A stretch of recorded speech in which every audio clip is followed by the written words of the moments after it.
It's very strange, but the mount was calling my name. I felt as if somebody had a rod and they casted it off the top of that mount, and the hook went into my chest.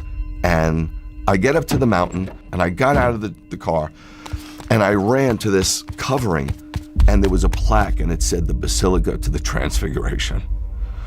And I heard a voice, and the voice said, "Come away and pray with me."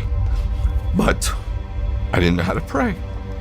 So I emptied myself and closed my eyes, and I saw a vision, and I saw the eastern sky open up, and I saw somebody come out of that eastern sky, and it came down and descended, and his face shone like the sun, and his clothes was white as light. Shalom, my name is Greg Hershberg. I live in Georgia currently, born and raised in New York City. 64 years old. When I was a little boy, I was raised in a very Jewish family. I was raised Orthodox, walked to my synagogue every Shabbat, went to Hebrew school 2 days a week. It was pretty austere. My mom sat behind the curtain. My dad wasn't too into it, as I could tell, but he loved my mom, and my mom was Orthodox, so he went along with it. I knew I was a Jew, and there's something special about being a Jew. A Jew isn't just a religion, it's a nationality. When I'd be hanging around with friends and somebody say, "I'm Puerto Rican," or "I'm Italian," I'd always say, "I'm Jewish." But then I got to a point there was so much anti-Semitism in the Bronx that I didn't want to be Jewish anymore. I'm not so sure I was ever tied into Judaism, to be honest with you. So I got pulled into some Eastern cults. I got very involved in martial arts. Martial arts sometimes is just not a sport, it's a religion. And I had somewhat of a cult leader, and he started to teaching us about the Kundalini energy and sun postures and meditations, and I was kind of into it, but it was a little confusing. Well, lo and behold, I married this swimsuit model, and we were thinking about where to go on our vacation, our honeymoon.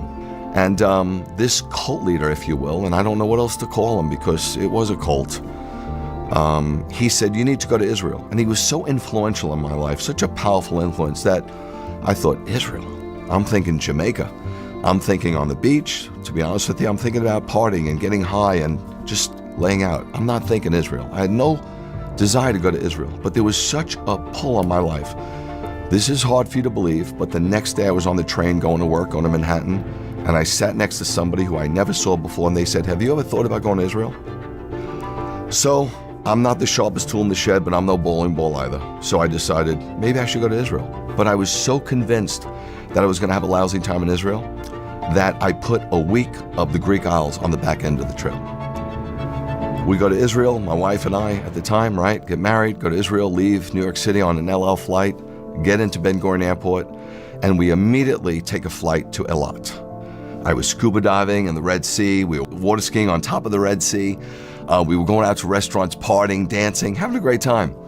Then we came to Jerusalem about 5 days later. There's an Armenian corner and a Christian corner and a Muslim corner, and it was shocking to me. And I didn't really enjoy it, but we went out to some great restaurants. We just saw some sights on our own. We're having a pretty good time, but I'm thinking, I gotta get to Greece. Well, we had 1 day left. 1 day left to the trip. And I said to my wife, "Let's get a car and let's go up north." And so she said, "Why?" I said, "I don't know. She goes, "No." She goes, "Where do you want to go?" I said, I remember hearing something about a place called Tabor, a mount where something pretty special happened. Let's just go there. So we drove up, and we didn't know where we were going, so there were hitchhikers. It was 1989. So a guy was hitchhiking. And so I took him where he was hitchhiking, and I look over to the left, and I see this mount. And it's very strange, but the mount was calling my name. I felt as if somebody had a rod, and they casted it off the top of that mount, and the hook went into my chest. And as I'm driving up, I got a little exasperated. So in reality, we're looking for this Transfiguration Mount because something happened there, right? And I get up to the mountain, and I got out of the car, and I ran to this covering, and there was a plaque, and it said the Basilica to the Transfiguration. And I heard a voice, and the voice said, "Come away and pray with me." But I didn't know how to pray. So I emptied myself and closed my eyes. And I saw a vision. And I know that sounds weird, but people all over the Bible saw visions. And I went to a trance-like state. And I know that sounds New Age, but Balaam went into a trance-like state in the Bible. And others have. And I saw the eastern sky open up. And I saw somebody come out of that eastern sky. And it came down and descended. And his face shone like the sun, and his clothes was white as light. And he pressed himself up against me. And the first thing he said is,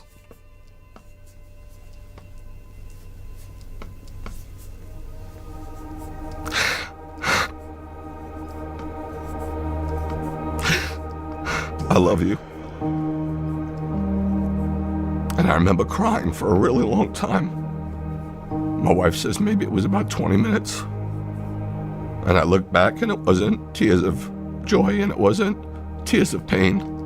It was like a sanctification. It was like a cleansing. Like all the crap, all the Eastern thought, all the nonsense, all the religion just came out of me. I didn't know anything about the Holy Spirit. I didn't know that God can enter your heart and live in your tabernacle. So I thought God was on the mountain. And I remember talking to God and saying, I'm so sorry that I have to leave. I don't want to leave. But I hope one day I can come back here. 2 kids from the Bronx, punk kids from the Bronx, go to Israel on their honeymoon to party. And we come back born again, saved, knowing Yeshua as our Messiah. And I got to tell you, I was shocked because I was taught as a young man that Jesus had nothing to do with us. I thought he was the head of the Catholic Church, and Moses, if you will, is the head of the Jewish synagogue. But then I turned over this New Testament expecting to see something really Christian, something hardcore Gentile, and said, this is the genealogy of Yeshua the Messiah, the son of Abraham. I'm like, what? I'm in shock. The son of David. I'm in shock. I'm reading this genealogy and it's purely a Jewish genealogy. I get into the other parts of the gospel and I see he's circumcised on the 8th day like me. His mother goes through purification rites, tohar, like my mom. He has a pinyon haben and dedicated, like I was. Man, I can't believe it. So to this day, when they say to me, you know, Rabbi Greg, Jesus was Jewish, I'm like, what's with the past tense? It doesn't matter, but that's a fact. And the crazy thing is, I was secular, right? How did Jesus, the head of the church, bring me back to my Judaism? So if you believe in Yeshua, you don't become less Jewish, you kind of become more Jewish. Jesus never gave up being Jewish. He's born a Jew, he was raised a Jew, he was Torah observant, he died a Jew, he was buried a Jew, he rose a Jew, he ascended a Jew, and he's coming back as a Jew. I never look back. I'm so thankful for what God has done for me. I feel so free. I feel so alive more than I've ever felt. And you get to a place, man, when you meet Yeshua, where he becomes enough. And I'm here to tell you, if God isn't enough, nothing will be enough. You'll search and search and search the world over. You'll go from one high to the next. You'll go from one thing to the next. But when you meet him, all bets are off. It's done. The search is over.